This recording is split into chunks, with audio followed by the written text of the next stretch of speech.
નમસ્કાર દર્શક મિત્રો, अब तक સ્પેશિયલમાં આપ સૌનું સ્વાગત છે।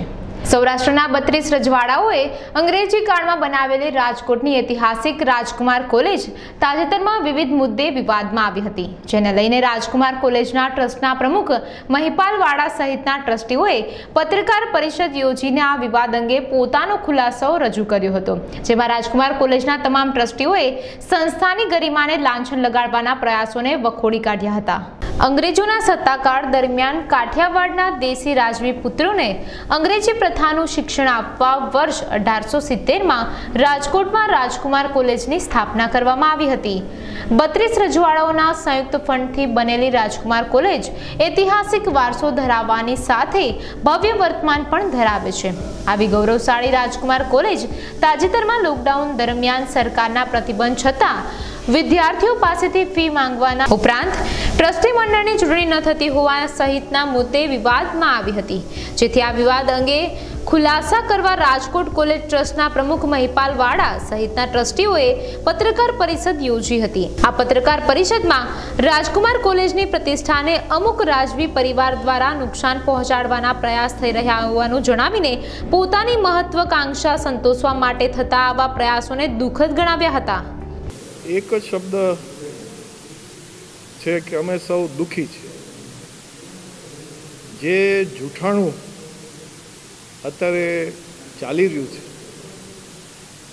ई बदल अमे फाउंडिंग हाउसीस खरेखर दुखी छे अने एटले ज आजे आपणे प्रेस कॉन्फ्रन्स एक अहींया राजकुमार कॉलेज में बोलावी अने जे सत्य हकीकत छे आ एक ऐतिहासिक संस्था है। आ वर्षे आपणे 150 वर्षनु सेलिब्रेशन करवाना हता त्यारे आवा वाद ने विवाद कोईना अंगत स्वार्थ माटे करवा ई मने नथी सारू लागतुं, व्यवस्थित लागतुं। शुं लागे कोना द्वारा थई रह्या छे अने शुं लागे छे एनी महत्वाकांक्षाओ शुं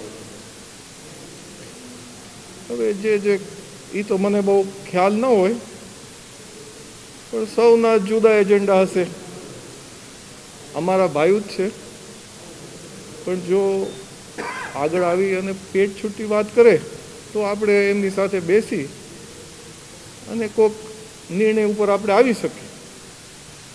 पण प्रेसमां जवुं, टेलिविजन माध्यम द्वारा संस्था अने संस्थाना कर्मचारीओने बदनाम करवा रॉयल फैमिली माटे मने लागे छे सारू न गणे। आपना द्वारा समाधान माटेना कोई प्रयासो छे? अंगत रीते तो हूँ आनाथी बहार ज रह्यो छुं। मारा माटे तो आरकेएससी इज फर्स्ट। आ ग्रुप के आ ग्रुप एनुं कोई मारा माटे कोई कनेक्शन नथी। हूँ 8 वर्ष अहींया ट्रस्टी रही चूक्यो छुं अने माना मेळे मैं रेजिग्नेशन आपी दीधुं अहींया ट्रस्टमांथी। ज्यारे मने ख्याल आव्यो कि हवे हूँ ए समय नथी आपी शकतो।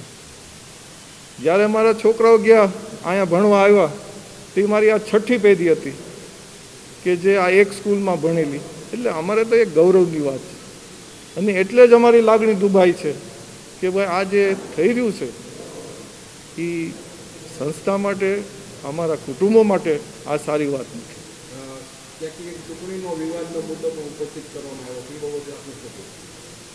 एमां आजना न्यूज कॉन्फ्रन्स में बहु स्पष्ट रीते प्रमुखश्रीए बात करी तेम पोते आ 150 वर्षनु जे सेलिब्रेशन हतुं तेनी वाटमां हता, जोई रह्या हता।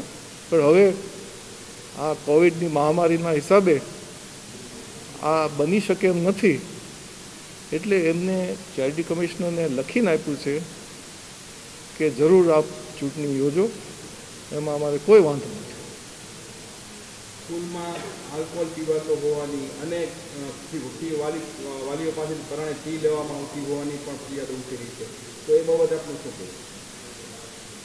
जुओ, कोई वालीओ पासेथी बळजबरीथी फी नु उघराणी थई नथी।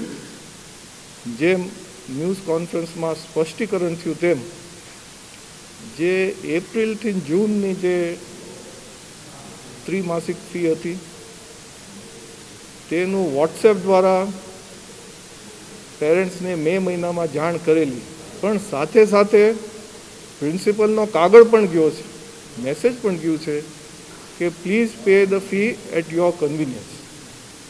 એટલે કોઈ એવી કોઈ ઉઘરાણી કરેલી જ નથી અને વાત નકારી કાઢી.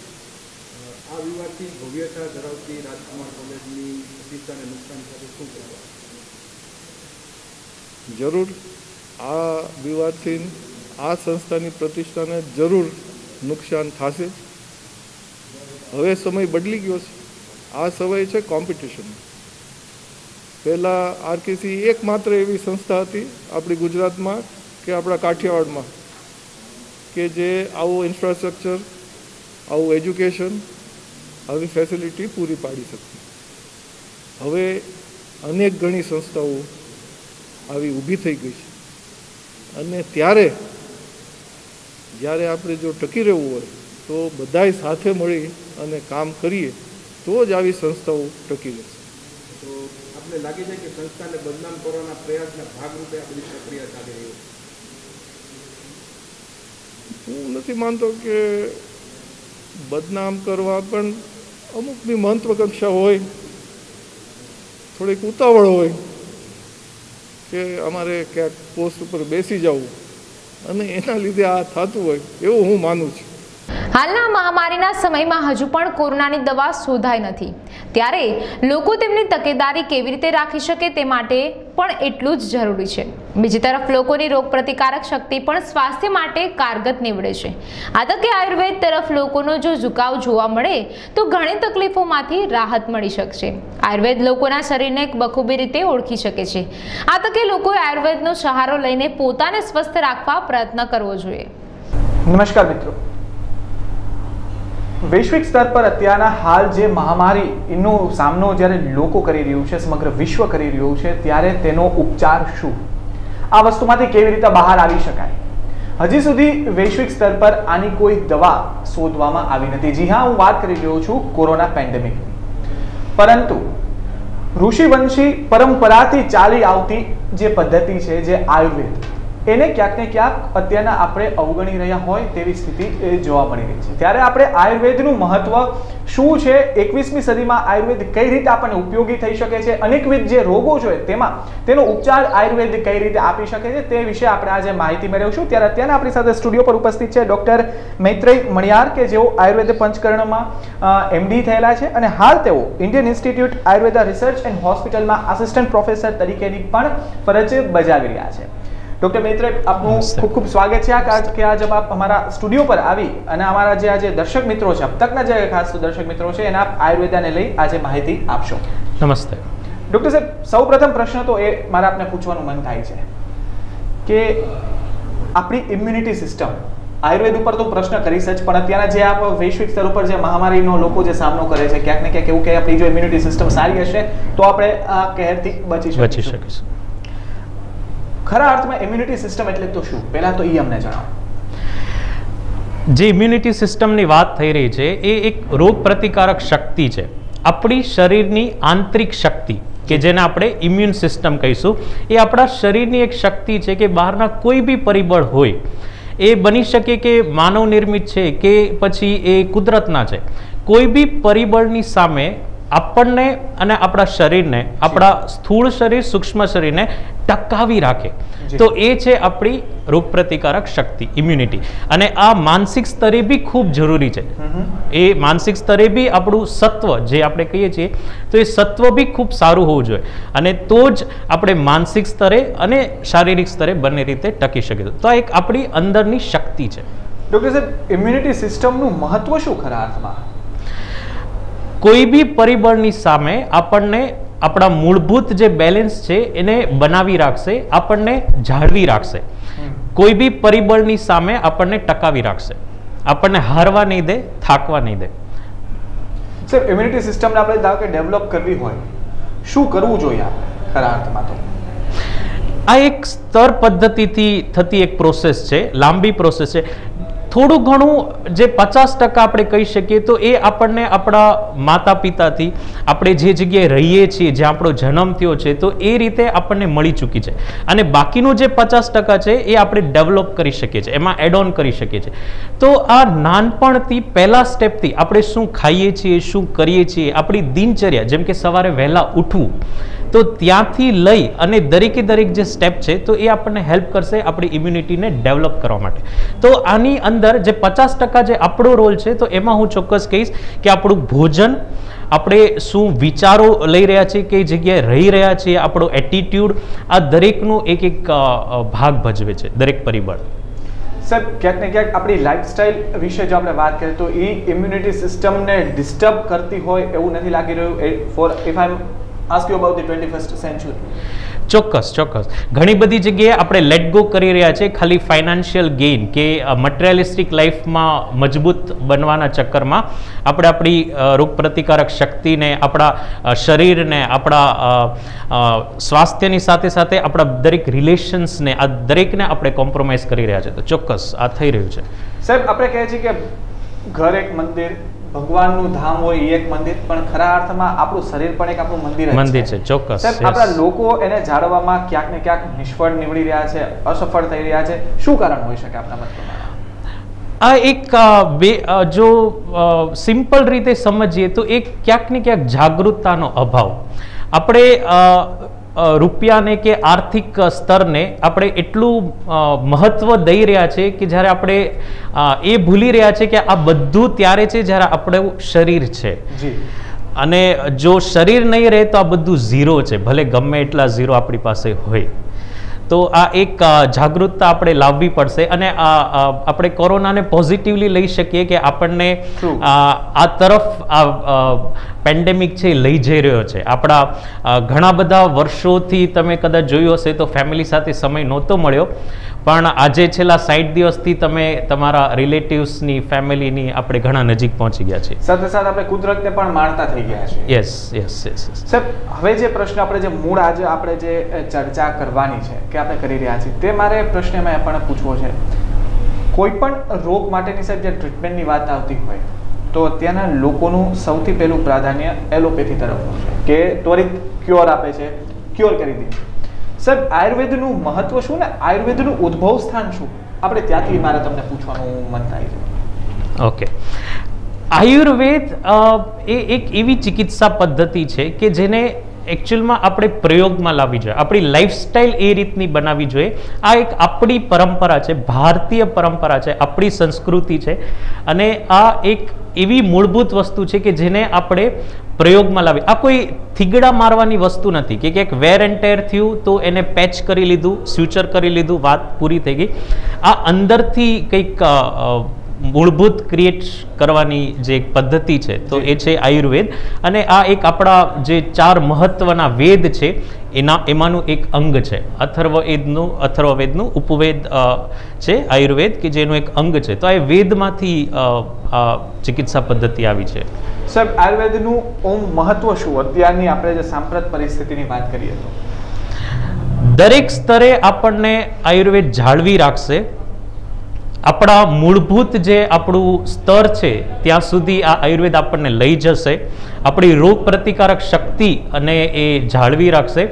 તો દરેક સ્તર ઉપર કાયિક, વાચિક અને માનસિક આ દરેક સ્તરને સંતુલન જાળવવામાં આયુર્વેદ આપણને 100% નીવડશે, સારી રીતે આપણને લાભદાયક રૂપે નીવડશે. સાહેબ, ઘણા ખરા રોગો અત્યારના પ્રવર્તિત છે વિશ્વ આખામાં. સાહેબ, આયુર્વેદ કઈ રીતે એનો ઉપચાર કરી શકે છે? દરેક રોગનું અમે શરીરને પ્રકૃતિના હિસાબે દરેક શરીરને ડિફરન્ટ કરીએ છીએ કે જેમ પ્રકૃતિ છે તો એ રીતે દરેક શરીરની અંદર થતા રોગો બી જુદા જુદા છે. પણ આને લડવા માટે જે મૂળભૂત રીતે આયુર્વેદ કહે છે તો એ ફાઇનલી આપણને 2 સ્તર ઉપર આયુર્વેદ ટ્રીટમેન્ટ કહે છે. તો એક છે શમન ઔષધિ અને એક છે શોધન ઔષધિ. શોધન એટલે એ પાર્ટ ઓફ પંચકર્મા છે કે જેની અંદર જે કંઈ બી બગાડ હોય તો એને કાઢી નાખો. અને શમન જે ચિકિત્સા છે તો એક એવી ચિકિત્સા પદ્ધતિ છે કે જે કંઈ બી રોગ થયો છે તો એને એ રીતની દવા આપીએ, એ રીતે એનું આહારની દ્રષ્ટિએ જાળવણી કરીએ કે એના રોગ ઓછા થવા માંડે, એના સિમ્ટમ્સ ઓછા થવા માંડે. તો એ શમન અને શોધન આ બે ચિકિત્સા પદ્ધતિથી દરેક રોગની અમે ટ્રીટમેન્ટ કરીએ છીએ. સાહેબ, અત્યારના જે રોગો સામે આવી રહ્યા છે એમાં આયુર્વેદ કેટલા અંશે ઉપયોગી છે અને આયુર્વેદથી કયા પ્રકારના સોલ્યુશન કે કહી શકાય કે જે કોઈ રિજિડ એવો રોગ હોય કે જે ન મટી શકતો એલોપેથીથી પણ આયુર્વેદથી મટી જાય છે, આવા આપની પાસે સામે કોઈ એવા કેસીસ આવ્યા હોય તે અમારી સાથે થોડા શેર કરો કે જેનાથી આયુર્વેદનું મહત્વ લોકો સમજી શકે. ઘણી બધી વાર એક નાનકડો એવો કઈ બી પરિસ્થિતિ આવી છે, જેમ કે પેટને લગતા કોઈ બી તકલીફો, ઘણી બધી વાર આજના આપણા અપડેટેડ યુગની અંદર આપણી પાસે બહુ બધા ડાયગ્નોસ્ટિક ટૂલ્સ છે, પણ એવું ઘણી બધી જગ્યાએ એવું છે કે જ્યારે એક બી ડાયગ્નોસ્ટિક ટૂલ એને ઝૂકી નહીં શકે અને માપી નહીં શકે તો વાતને લગતા તકલીફો જેમ કે ગેસ થવો, કોઈ બી ડાયગ્નોસ્ટિક ટૂલ એવું આપણને નહીં દેખાડી શકે કે આટલા પ્રમાણમાં ગેસ થયો છે, આવી રીતનો ગેસ છે. તો આ બધા સ્તર ઉપર આયુર્વેદ કામ કરે છે, કારણ કે એની જે સમજણ છે એ બહુ મૂળભૂત પ્રિન્સિપલ જેમ કે પંચમહાભૂત ઉપર, તો આપણું શરીર જેમાંથી બન્યું છે એની ઉપર એ સમજે છે.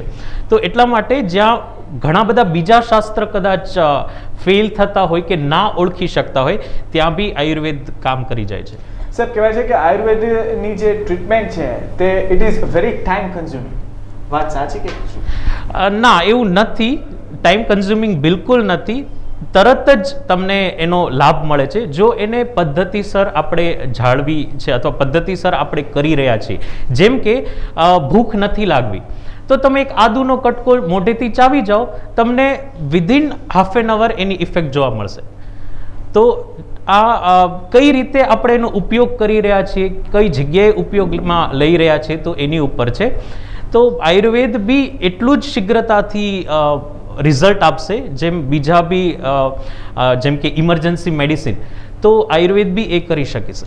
સાહેબ, આપણે આયુર્વેદનું મહત્વ સમજાવ્યું, આપણે જણાવ્યું, ઉદાહરણ તરીકે પણ આપણે કીધું કે ધારો કે જે કોઈ વ્યક્તિને ભૂખ ન લાગતી હોય, આદુનો કટકો ખાલી ચાવે અને અડધી કલાકમાં તેઓની ભૂખ જાગૃત થાય. સાહેબ, આટલી બધી વસ્તુ આયુર્વેદમાં હોવા છતાં લોકો આયુર્વેદને શું કામે પ્રાધાન્ય નથી આપતા? Y they are ડાયવર્ટિંગ towards the allopathy? શું માનો છો? આ એક ના સમજ છે આપણી. ઘણું બધું એવું થઈ રહ્યું છે બહારના યુગમાં કે આપણે દેખાદેખીના ચક્કરમાં આપણું પોતાનું વસ્તુ ભૂલી રહ્યા છીએ. તો આ એક ના સમજ છે, પણ હવે આને સમજી અને બાળપણથી જો આપણે આને પ્રયોગમાં લાવીશું, જો ઘર ઘરમાં આ વસ્તુ પ્રયોગમાં આવશે તો ચોક્કસ આપણી સંસ્કૃતિ, આપણું ભારતીય સંસ્કૃતિ ફરીથી એકદમ શું કહેવાય કે એકદમ ઉજાળી થઈ જશે. સાહેબ, શું માનો છો આયુર્વેદને લઈ કઈ રીતે કયા પ્રમાણે આપણે એની જાગૃતતા કેળવી શકાય? શિક્ષણના સ્તરે અને બાળપણથી દરેક સ્તર ઉપર, જેમ કે ગૃહિણી છે તો ઘર ઘરમાં એ વસ્તુ પ્રેક્ટિસ થવી જોઈએ, પ્રયોગમાં લાવવી જોઈએ. જેમ કે બાળક છે તો એને પહેલેથી આપણે એ મૂળભૂતતા શીખવીએ કે જમવાનો સમય ફિક્સ હોવો જોઈએ, સવારે વહેલા ઉઠવું જોઈએ, જે આપણા ભારતીય જે બધા સ્પાઇસીસ છે તો એનો યુઝ વધારે કરીએ. તો આ એક જાગૃતતા દરેક સ્તર ઉપર લાવવી પડશે, બાળપણથી કેળવવી પડશે. આપણે આપણા શિક્ષણમાં બી આનું લાવવું પડશે પ્રયોગ. સાહેબ, આપણે શિક્ષણનો મુદ્દો કીધો, મને એક પ્રશ્ન આપને પૂછવાનું મન થાય છે. સાહેબ, આયુર્વેદમાં જે શિક્ષણ જે આપવામાં આવે છે એનું જે ટેન્યુઅર છે અત્યારના કેવી પરિસ્થિતિ છે? લોકો અત્યારના યંગસ્ટર્સ, આપણા જે સ્ટુડન્ટ્સ તે આયુર્વેદ તરફ ડાયવર્ટ થઈ રહ્યા છે કે કેમ? શું આયુર્વેદ તરફ? યસ, અત્યારે જે યુગ છે એ હું તો એવું કહું છું કે આયુર્વેદનો જ યુગ છે. આપણા ભારતીય બાળકો તો ચોક્કસ આયુર્વેદ તરફ આવી રહ્યા છે, પણ બહારના બાળકો, બહારના વિદ્યાર્થીઓ બી આપણી યુનિવર્સિટીમાં આયુર્વેદ માટે ભણતર લઈ રહ્યા છે. જેમ કે ગુજરાત આયુર્વેદ યુનિવર્સિટીમાં ઘણા બધા ફોરેનર્સ છે. તો આજનો યુગ, આજનું જે દરેક પરિસ્થિતિ જઈ રહી છે એ હું ચોક્કસપણે માનું છું કે આપણી ભારતીય પરંપરા તરફ જઈ રહી છે. So you are working as an assistant professor in Indian Institute of Ayurved Research and Hospital. સાહેબ, કઈ પ્રકારની સંસ્થા આજે આપ જેમ આપ સર્વ કરી રહ્યા છો એ છે અને શું બેનિફિટ્સ પબ્લિકને અને સોસાયટીને આપે છે? આ એક આયુર્વેદની મહાવિદ્યાલય છે કે જ્યાં 60 બેડની હોસ્પિટલ છે. અમે દર વર્ષે 60 બાળકો અમારી કોલેજમાં આવે છે અને આયુર્વેદના ભણતર માટે તો ગ્રેજ્યુએટની ડિગ્રી બી એમને અનાયતે થાય છે. તો 5 વર્ષથી રાજકોટની અંદર આ સંસ્થા કાર્યરત છે અને રાજકોટ જિલ્લા અને એની આજુબાજુના જેમ કે કુવાડવા છે, કાલાવાડ છે, તો ત્યાંથી બી પેશન્ટ અને જામનગર જિલ્લામાંથી બી પેશન્ટ સંસ્થા તરફ આવી રહ્યા છે. તો આ ઈશ્વરિયામાં આયુર્વેદ સંસ્થા આજે કાર્યરત છે અને ઘણા બધા પેશન્ટ એઝ અ ઓપીડીમાં અને પંચકર્મા ટ્રીટમેન્ટ માટે બી આવી રહ્યા છે. અને આનો એક પ્લસ પોઈન્ટ એ છે કે એક આયુર્વેદ સંસ્થા જે વિદ્યાર્થીઓ માટે કાર્યરત છે તો ત્યાં ઇકોનોમિકલી કે આર્થિક રીતે કોઈ એવા દર નથી કે અને એટલા માટે દરેકે દરેક ગામડાના લોકો સુધી બી આ સંસ્થા આજે પહોંચી શકી છે. સાહેબ, કયા કોર્સિસ ઓફર કરો છો જે વિદ્યાર્થીઓ ભણવા આવે છે? BMS bachelor in Ayurvedic medicine and surgery. તો એક BMS નો એક કોર્સ છે 5.5 વર્ષનો. તો આ જ ડિગ્રી એ ડૉક્ટરની આયુર્વેદ ડૉક્ટર માટેની ડિગ્રી અનાયતે થાય છે. સાહેબ, મારે એક એ પ્રશ્ન મને પૂછવો છે. સાહેબ, પંચકર્મ જે પદ્ધતિ છે એ ખરા અર્થમાં તો શું છે કે અને એ કે આ પંચકર્મ પદ્ધતિ આયુર્વેદનો જ એક ભાગ છે કે કેમ? પંચકર્મ એ આયુર્વેદની અંદર એ રીતે વર્ણવવામાં આવ્યું છે કે આયુર્વેદના જે 8 અંગ છે, મૂળભૂત 8 અંગ છે અને આયુર્વેદની 3 મૂળભૂત સંહિતા છે, ચરક સંહિતા, સુશ્રુત સંહિતા અને અષ્ટાંગ હૃદય. તો આ ત્રણેય સંહિતામાં દરેક સ્થાનમાં દરેક અંગમાં જેનો ઉલ્લેખ છે એ છે પંચકર્મ. અને જે એક 2 ચિકિત્સા પદ્ધતિ મેં જણાવી તો એમાંની જે શોધન ચિકિત્સા પદ્ધતિ છે તો એ આખી ચિકિત્સા પદ્ધતિ સ્વરૂપે જે આચાર્ય આપણને સમજાવે છે આયુર્વેદની અંદર તો એ છે પંચકર્મ. સાહેબ, કઈ રીતે એનો પ્રયોગ થતો હોય છે અને આ જે ટ્રીટમેન્ટ કઈ રીતે અપાતી હોય છે પંચકર્મ? પંચકર્મ એ 5 કર્મ છે. 5 કર્મ જે વમન, વિરેચન, બસ્તી, નસ્ય અને રક્તમોક્ષણ. તો આ 5 કર્મ એ શરીરની અંદર જે કોઈ બી બગાડ છે એ બગાડને એના નિયર બાય રૂટમાંથી, એના નજીકના સ્તરેથી બહાર કાઢનારી એક પ્રોસેસ છે. તો જેમ કે વમન છે તો ઉપરના શરીરના અવયવમાંથી એ બગાડને બહાર કાઢી નાખો. તો અમે આયુર્વેદની અંદર દરેક રોગમાં વાત, પિત્ત અને કફ આ 3 દોષના બગાડને સમજીએ છીએ અને આ બગાડને શરીરમાંથી બહાર કાઢો સરળતાથી એ પદ્ધતિ છે પંચકર્મ. સાહેબ, એક છેલ્લો પ્રશ્ન આપણે પૂછવાનું મને મન થાય છે. આપ અબ તકના દર્શક મિત્રોને શું અપીલ કરશો કે આયુર્વેદ તરફનું તેઓનું જે દોડ છે તે વધે? હું ચોક્કસ દર્શક મિત્રોને એ કહીશ કે આજથી આજે એક ઇન્ટરવ્યૂ થકી હું તમારી સાથે જે વાત કરી રહ્યો છું તો આને ક્યાંક ને ક્યાંક તમે તમારા જીવનમાં એનો સદુપયોગમાં લાવો. ક્યાંક ને ક્યાંક જે નાની મોટી ચેન્જીસ તમે ચેન્જ કરી શકો છો સવારે ઉઠવાથી લઈ અને દરેક વસ્તુમાં, તો એના પ્રત્યે થોડુંક ધ્યાન આપો. અને પંચલાઈન એ જ છે કે જો શરીર છે તો બાકી બધું છે, નહીતર આ આપણે જે બનાવી રહ્યા છે એનો કોઈ યુઝ નથી જો આપણી પાસે શરીર નથી. તો એની ખૂબ જાળવણી કરીએ. Thank you so much sir. આપે આયુર્વેદને લઈને અમારા જે દર્શક મિત્રોને જે વિગતવાર ચર્ચા કરી, તેમને આયુર્વેદનું મહત્વ સમજાવ્યું, તે બદલ આપનો ખૂબ ખૂબ આભાર. મિત્રો, આપણે ડોક્ટર પાસેથી ખૂબ સારી વાત જાણી કે કોઈ પણ રોગ હોય તેનો ઉપચાર આયુર્વેદમાં સમાયેલો છે. પરંતુ તે પૂર્વે પણ આપણે આપણી જે જીવનશૈલીને કઈ રીતે બદલાવી જોઈએ જેથી આપણને કોઈ પણ પ્રકારનો રોગ સ્પર્શે નહીં અને આયુર્વેદનું મહત્વ અનેરું છે તે વાત નક્કી છે. તો આવા જ એક બીજા વિષય સાથે અમે આપની સમક્ષ રૂબરૂ થશું. ત્યાં સુધી મને રજા આપો અને જોતા રહો અબ તક. નમસ્કાર. તો આ હતા આજના અબ તક સ્પેશિયલ. કાલે ફરી મળીશું અબ તક સ્પેશિયલ સાથે. ત્યાં સુધી જોતા રહો અબ તક. નમસ્કાર.